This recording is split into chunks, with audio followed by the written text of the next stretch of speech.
नमस्कार. VAJ academy YouTube चॅनलवर आपलं सहर्ष स्वागत आहे.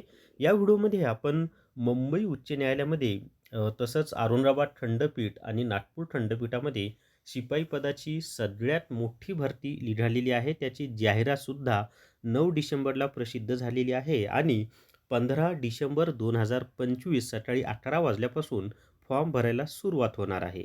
तर आता नेमकं या शिपाई पदाचा अभ्यासक्रम काय असणार आहे? अभ्यास कसा करावा? आणि यावेळेस विशेष म्हणजे शॉर्टलिस्ट लागणार नाही. जेवढे विद्यार्थी अर्ज करतील त्या सगळ्यांना परीक्षा देण्याची संधी मिळणार आहे. त्यामुळं हा एक ऐतिहासिक निर्णय आहे आणि जागासुद्धा ऐतिहासिक आहेत. म्हणजे न्यायालयाच्या इतिहासातील सर्वात जास्त जागांची भरती ही या 2025 मध्ये होत आहे. तर आपण मुंबई उच्च न्यायालय, नागपूर खंडपीठ आणि औरंगाबाद खंडपीठामध्ये जी शिपाई पदाची भरती होणार आहे, त्यासाठी जो अभ्यासक्रम असणार आहे, एक्झाम पॅटर्न असणार आहे, ही सगळी माहिती पाहूया. सिलेबस काय असणार आहे, कोणत्या विषयावर प्रश्न विचारले जाणार आहेत, पेपरमध्ये किती प्रश्न विचारले जाणार आहेत, किती मार्कांचा पेपर असणार आहे, ही सगळी माहिती आपण पाहूयात. व्हिडिओ शेवटपर्यंत पहा. या व्हिडिओला सर्वांनी लाईक करा, शेअर करा आणि VAJ अकॅडमी हे जे आपलं यूट्यूब चॅनल आहे ते सबस्क्राईब करा. जर तुम्हाला मुंबई उच्च न्यायालयातील शिपाई पदासाठी ई-बुक घ्यायचं असेल तर प्ले स्टोअरवरून विठ्ठल जोशी ॲप डाउनलोड करा आणि न्यायालय भरती ई-बुक विकत घ्या. याच्यामधून तुम्हाला जे प्रश्न विचारले जाणार आहेत तो संपूर्ण अभ्यासक्रम कव्हर होणार आहे. आत्ताच मागच्या महिन्यात नागपूर खंडपीठ शिपाईचा जो पेपर झाला लेखी परीक्षेचा, त्यामध्ये 30 पैकी साधारणपणे 26 ते 27 प्रश्न आपल्या न्यायालय भरती ई-बुकमधून विचारलेले होते. आगामी परीक्षेमध्ये सुद्धा तुम्हाला असेच प्रश्न विचारले जातील. चला तर मग आता आपण आणि हे कुठं मिळेल तर विठ्ठल जोशी ॲपमध्ये आहे आणि शनिवार पर्यंतच हे 200 प्लस GSTला मिळेल. रविवारपासून याची किंमत 300 प्लस GST होणार आहे. सर्वात आधी परीक्षेचं स्वरूप कसं असणार आहे ते मी तुम्हाला सांगतो. तर या ठिकाणी पहा, सुरुवातीला 30 गुणांची लेखी परीक्षा होणार आहे.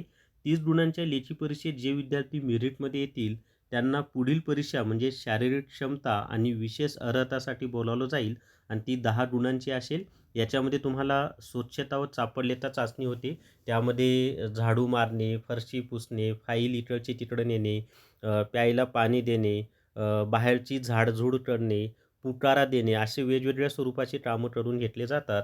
मग त्याला 10 गुणांची ती टेस्ट असते आणि त्याच्यातून ज्या विद्यार्थ्यांना चांगले मार्क्स मिळतील त्यांची 10 गुणांची मुलाखत होते, इंटरव्ह्यू होते. तर असं 3 टप्प्यामध्ये ही परीक्षा होते.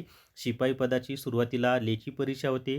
त्यानंतर शारीरिक क्षमता चाचणी होते, स्वच्छता व चापल्यता चाचणी आणि त्याच्यानंतर इंटरव्ह्यू किंवा मुलाखत होते. मग आता सुरुवातीचा जो पहिला टप्पा आहे, कोणता टप्पा आहे सुरुवातीचा? की लेखी परीक्षेचा. मग लेखी परीक्षेचा टप्पा काय माहीत आहे का? तर फक्त 30 प्रश्न आणि 30 गुण परीक्षेमध्ये विचारले जाणार आहेत. आता याच्यामध्ये किमान उत्तीर्ण 15 म्हणजे 15 गुण मिळाले तर तुम्ही उत्तीर्ण झालात. म्हणजे उत्तीर्ण झालात याचा अर्थ लगेच तुम्ही शारीरिक क्षमता आणि विशेष अर्हता या चाचणीसाठी पात्र झालात असा त्याचा अर्थ होत नाही, हे समजून घ्या सर्वांनी.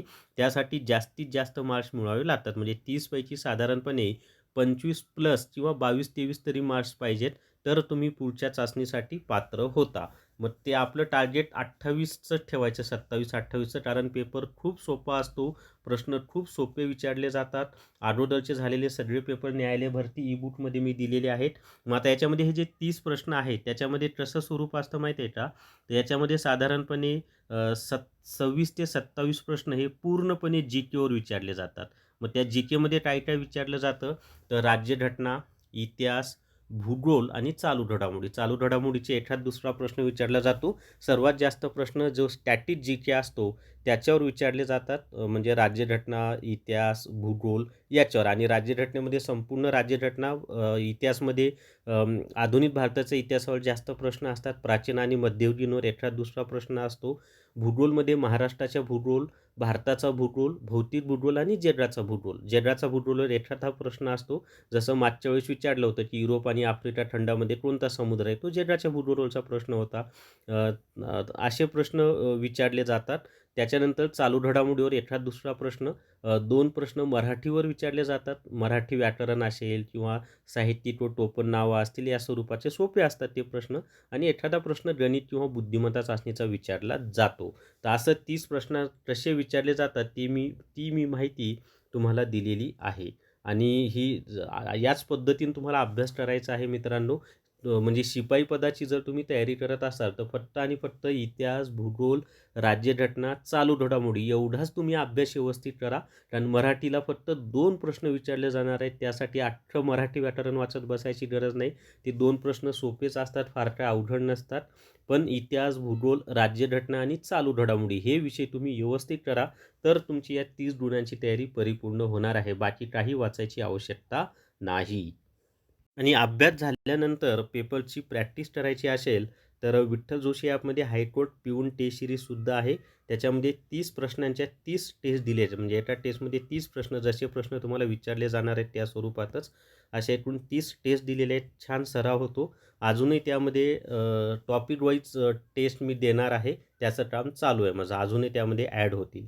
तर या व्हिडिओमध्ये एवढीच माहिती. या व्हिडिओला सर्वांनी लाईक करा, शेअर करा आणि व्ही-ए-जे अकॅडमी हे जे आपलं यूट्यूब चॅनल आहे ते सबस्क्राईब करा. धन्यवाद.